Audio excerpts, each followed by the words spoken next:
Hello and welcome to another do-it-yourself build.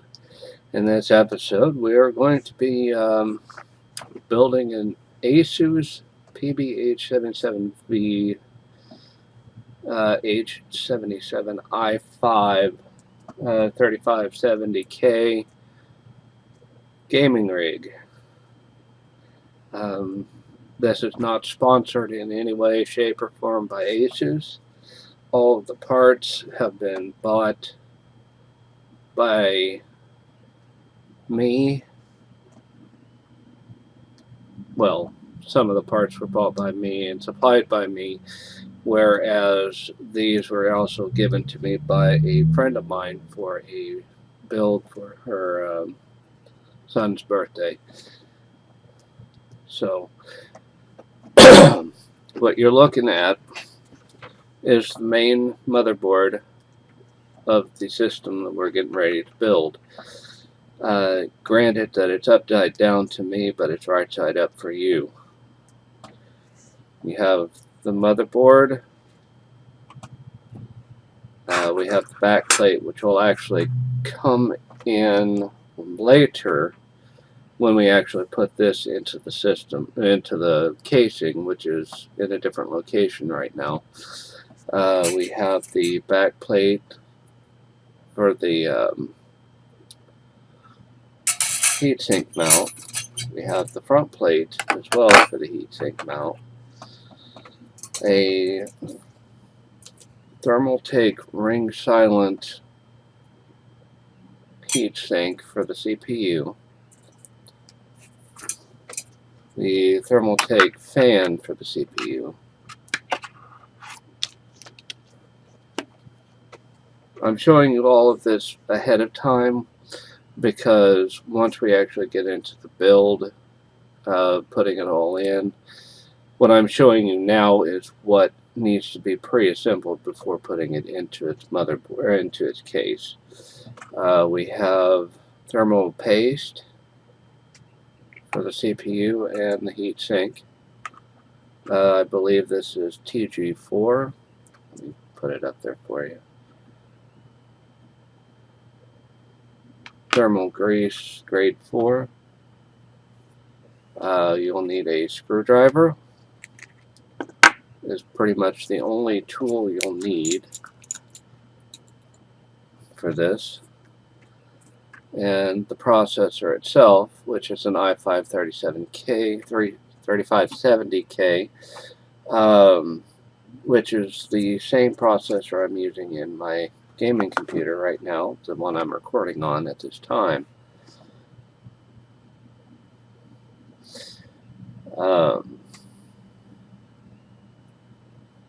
So, let's get into it, shall we? First thing we need to do is flip the motherboard over where you will see the back of the motherboard itself. We need to install the back plate for the heatsink. So, where did I put it? Oh, okay.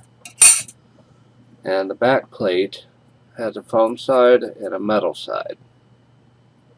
So we want to put the foam side down.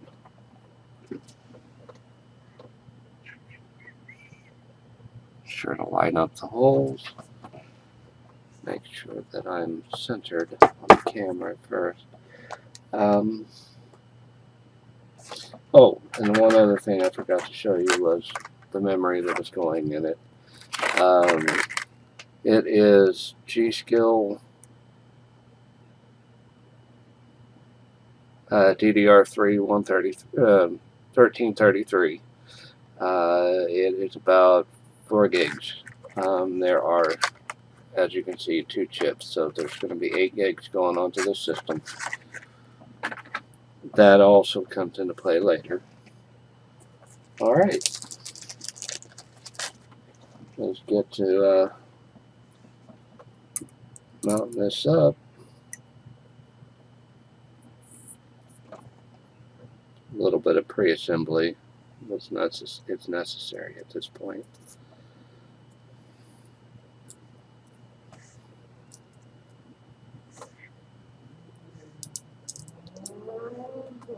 So I started building computers basically when I was 14. It's my first time ever building a computer, um, from scratch anyway, with my dad's help, of course.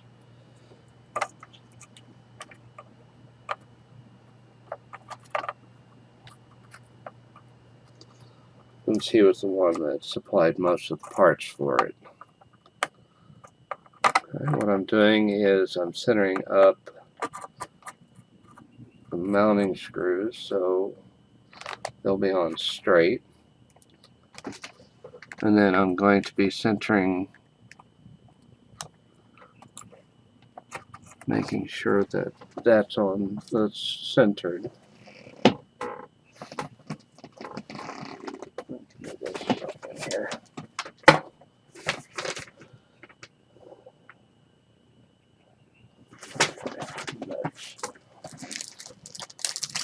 Alright, now we switch gears and go to the other side of the motherboard, because that is the only thing that you have to do to the back side.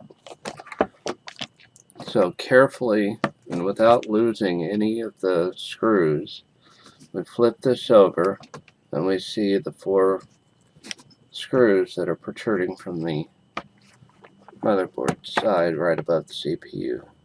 Here, here, here, and here. So what we're going to do is we're going to put these, let's see if I can get it to focus here. There. These little nut, or dual-sided, double-threaded nuts. One side has the rubber. You want to put that against the motherboard and screw it down. Just finger tight at this point. Whoops.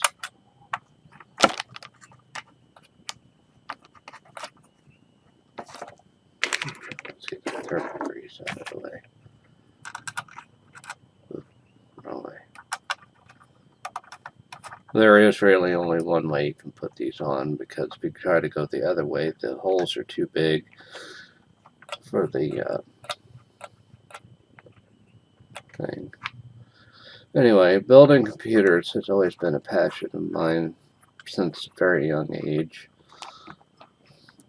Alright, now that we got those tightened down, we can flip this back over, take our screwdriver, hold the nut on one side, and tighten it down gently as to, and in the star pattern, as to not, shit, there, now you can see what I'm doing. It's not over torque one side.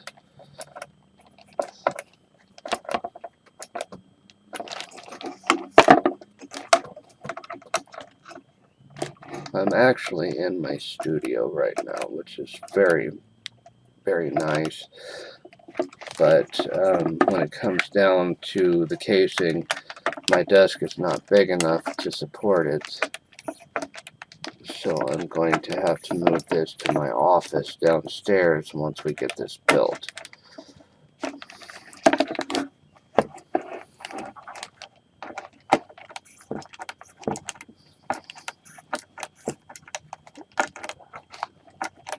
And I started building computers back when AMD still had the K5 processors.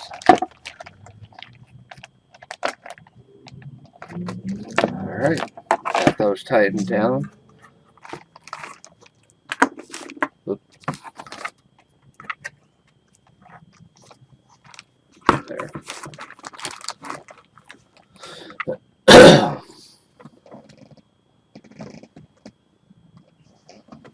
Now we put the front plate on, but there's a certain way it has to be done. 155 for whole A. Now on this front plate, these holes are labeled A and B. So whenever I go to mount, I have to make sure that since this is an 1151, I'm sorry, 1155, I have to use the A points.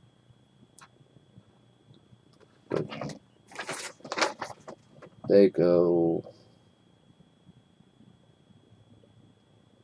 up. Excuse me. Like that. Let me get this back plate out of the way so I don't damage it.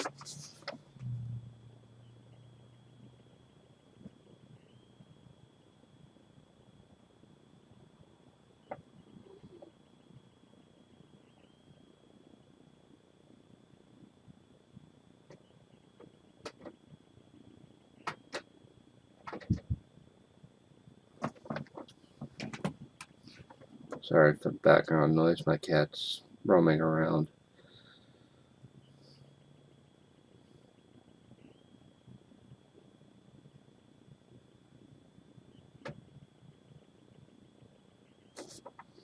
Okay.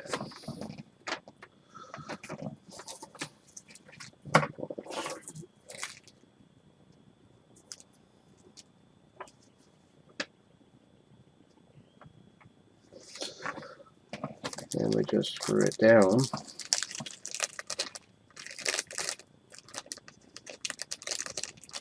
It's always good whenever you're building any kind of PC to be prepared. Unlike my last PC building video, which I was not completely prepared for. Okay, let's test it. Okay, we got the A's in the right place. Hold this down here in the star pattern like we did before. Making sure everything is centered up.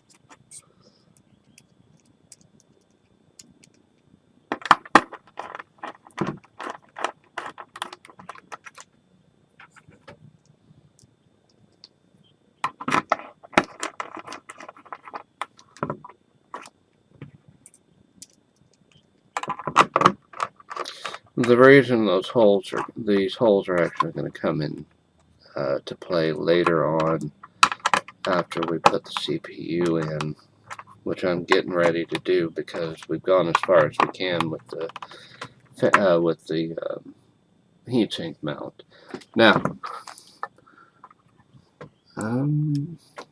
there it is.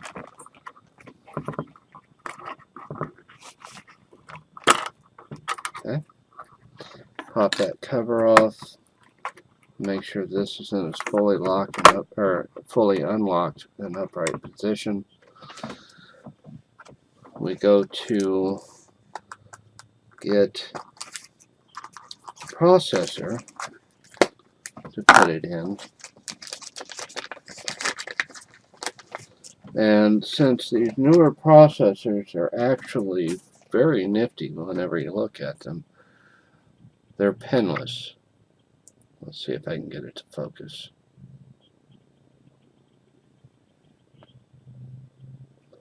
As you can see, that the only thing that are protruding is the dies, the little, the actual processor chips right there. Plus, underneath here is the actual processor chip. These, I think, are resistors. Here, let me grab a pointing device. Let's see, these are the resistor chips, and these are your pins, but they're pinless because the pins are actually built onto the board now. Sorry about that. And there is, I'm doing this upside down. I need to make sure that I'm putting this on right. So give me just a moment.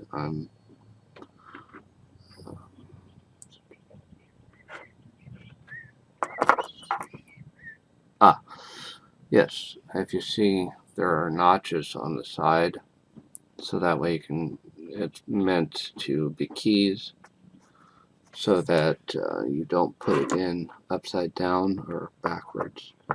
So they fit right like that. Pop this back down on top of it.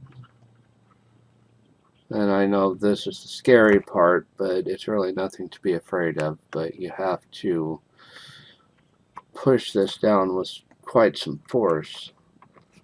Slide it out and under, and that locks in the chip.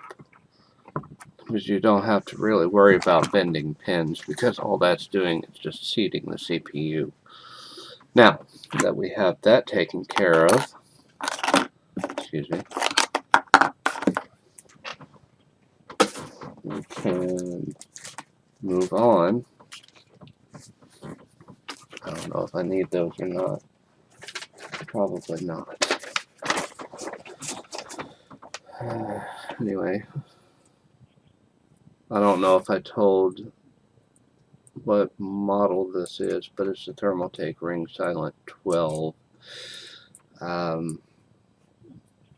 Very affordable heatsink for i5 processors and below, so you don't have to actually worry about overheating. Eventually, I'm hoping they plan on upgrading to a liquid-cooled system, which is what I have on my system.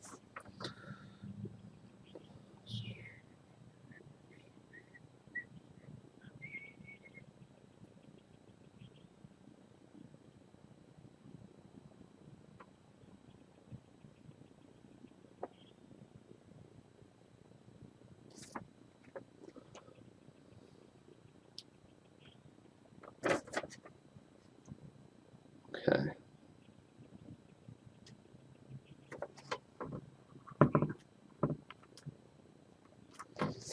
Okay, now we're on to the thermal grease. And for this step, I recommend wearing nitrile gloves, mainly for the simple fact that this can get really messy really quick.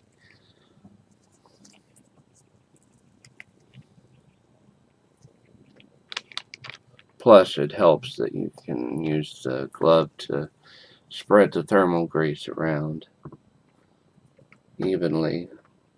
So you want to put just a small dab. Be generous, but not too generous, because in this case, too much is a bad thing. Kind of gently spread it around. In this case, I need to put more on there because something happened. Okay. Spread it around.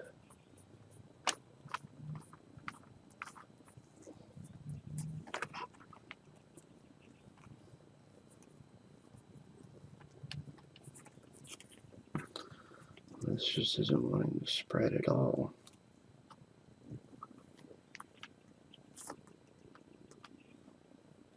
There we go.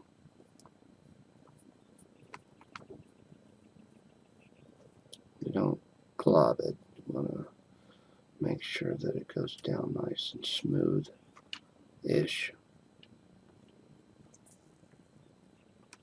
Like that. Okay. Now, for those of you who are wondering, yes, this could seem very much like a surgical procedure, and it kind of is.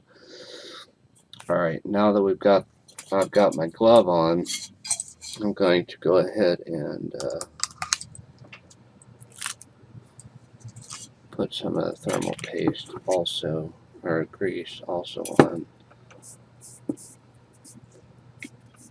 the copper bit.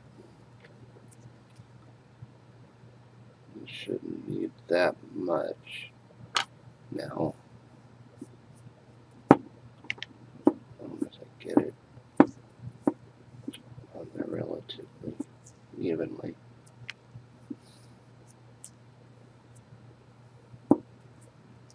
Okay. What this is going to do is actually create a better seal between the CPU and the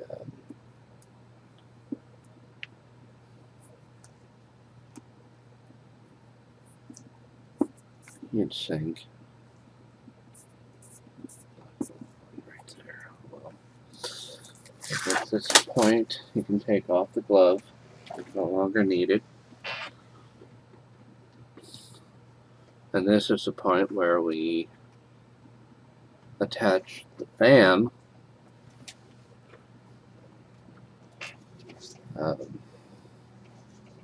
to the heatsink. I know I could have done this previously, or before recording, but I wanted to show you guys exactly how it's done. Okay, so you have two sides of a fan. You've got a one suck side and a blow side. What you want to do is actually attach the suck side against the heatsink so it actually is pulling the heat away. So, real quick, let's get that done. Right, let's see as I figure out where my lid is. My thermal grease.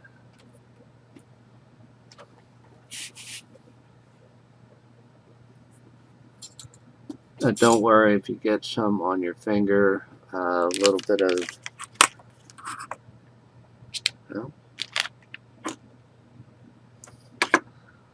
Lysol wipe or alcohol will take it right off. Rubbing alcohol, that is. There it is.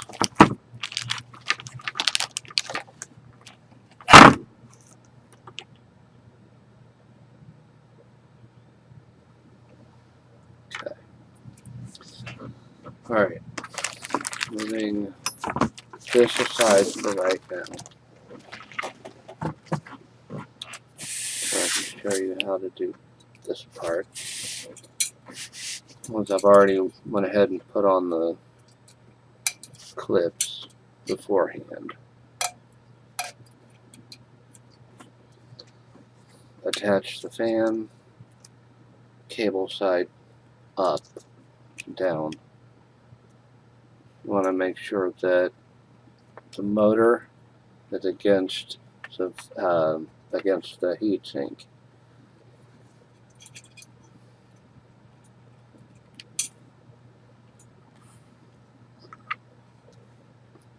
Cable aimed downwards.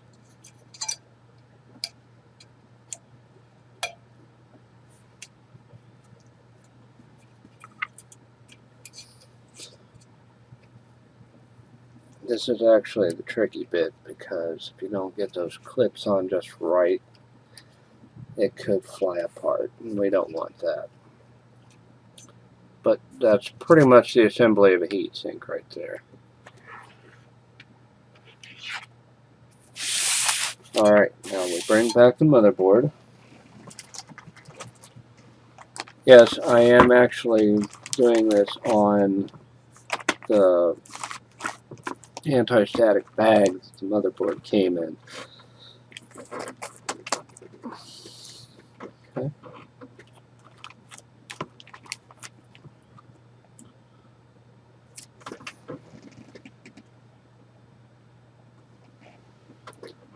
Now it's time to assemble. Make sure the cable is out of the way.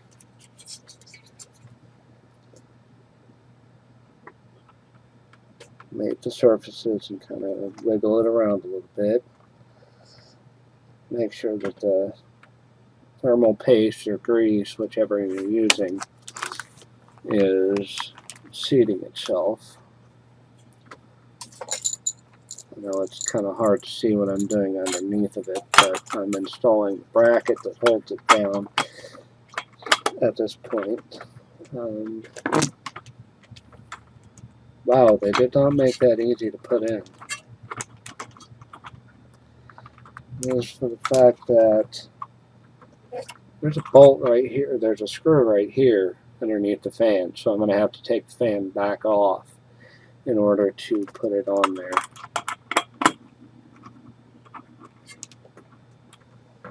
What's bad is that I skipped a step from the instructions.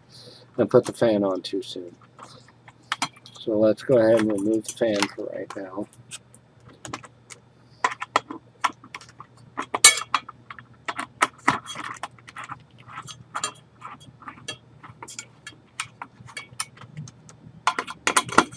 Set this back up.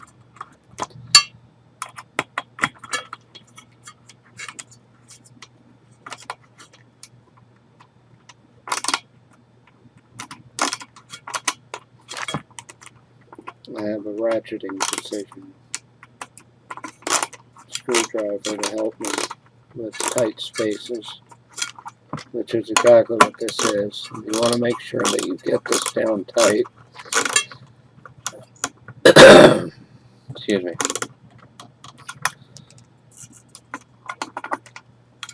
Or you could have thermal issues later. Alright, now with that put in, let's put the fan back on.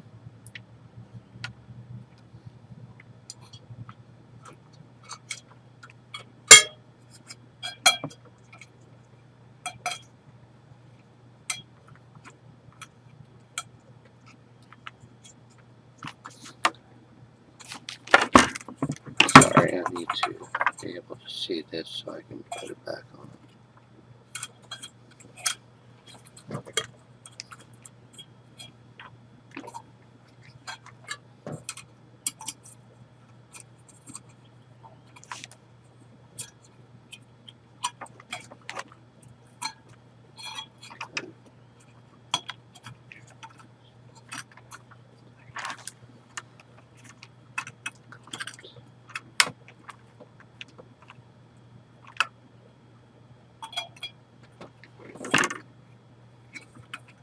Alright. I put it in upside down. That's the best. Alright. Now, nope, I did not. The fan controller is actually short enough that I can do this without having to untie it. But this comes into play with cable management too. It goes on the 4-pin connector right here that is labeled CPU fan, and I know it can't read it right now because it's not in focus at this point. But the 4-pin connection is right here.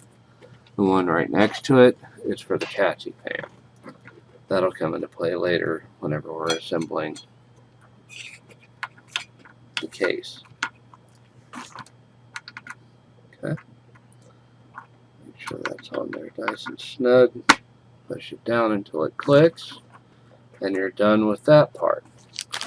Now, the next thing and the last step is to be installing the memory chips.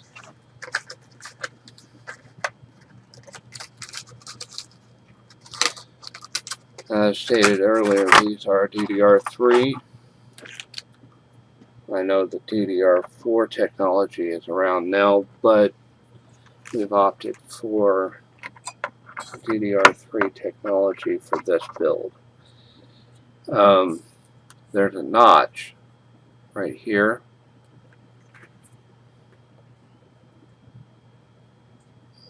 Focus. There it is.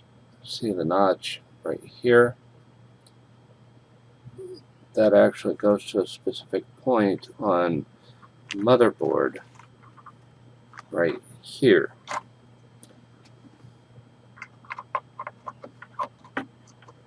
So, and you always want to use banks 0. Let's see, I can't really see. Okay. Banks 0. Push down until it snaps in. And bank 2. When installing 2 sticks on a 4-stick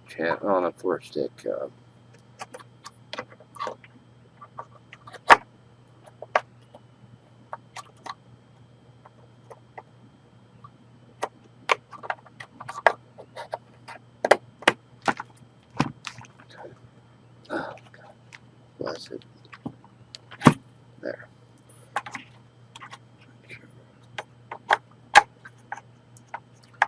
There are also slots that you need to line this up with, and I'm kind of looking at this.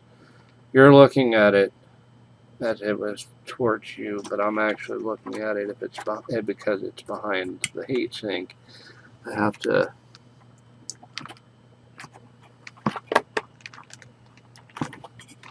make sure it goes on properly,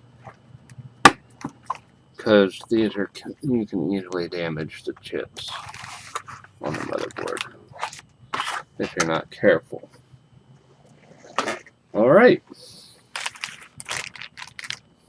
and there you have a fully assembled motherboard, processor, heatsink, fan, and memory chips.